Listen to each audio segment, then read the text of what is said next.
Loli, esan genezake udako eguraldia nahiko tristea izan dela. Bueno, ez dakit tristea bereziki, esan liteke aldaketak muturrekoak izan diela ere bai, ez? Honek nola eragin du Lorengan? Bai, nabaritu da. Egualdiak egon dire ilunak, tristeak, eta egila da udako landarea ez da ongi loratu ez da ere.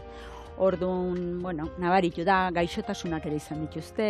Eguzki falta hori landariak ere sentitu du. Udako landaria, eguzkitako landaria, eguzki faltan, bueno, gaixuak ala hola konpondu die. Bueno, eta zein Lorek jasan du bereziki edo sufritu du bereziki eguzki falta hori edo? Eguzki falta, bueno, eguzki gehiago behar duten landari horiek, bai geranioak, diplaremiak, begoniak, la rosa landariak, horiek denak sufritzen egon du die aurtengo udan, baina bueno, horrela da, naiz eta ureztatu ditugun asko ere gutxiago, baina hala ere, eguzkia behar dute. Egualdi eguzkitsuak behar dituzte, eta ez da horrela izan du aurten. Bueno, alde batetik ez da. Eta zuen zentrora joaten den orok, Adunara, Endaneara, Gorbeiara, eskatzen dizuetenean adibidez, lore iraunkor bat nahi du. Ibarako. Bai. Zein da hori? Egia esango izu, lore iraunkorrak normalian berdiak izaten dire. Arbusto berdiak, hiedra berdiak, orduan gu betiro laguntzen diogu gure klientiak eri. Bueno, berdia bai sartu, baina beti kolore pixka bat. Zertik azkenian berdia hori aspergarria egiten da. Orduan gogorra bai gogorra da.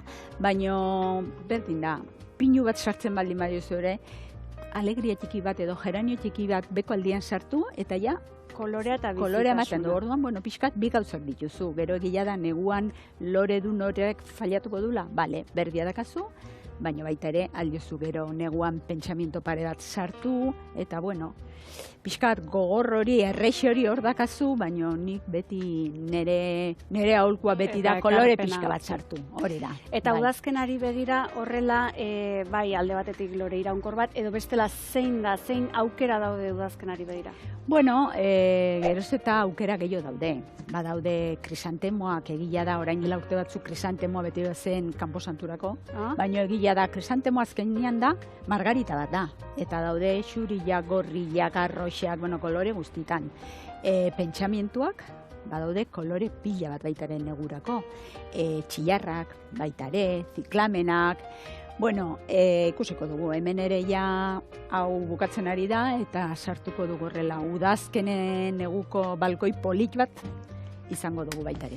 Bikain behirani, berriz ere sukaldera bueltatu behar naiz, itxoin hemen galdera gehiago ditut da.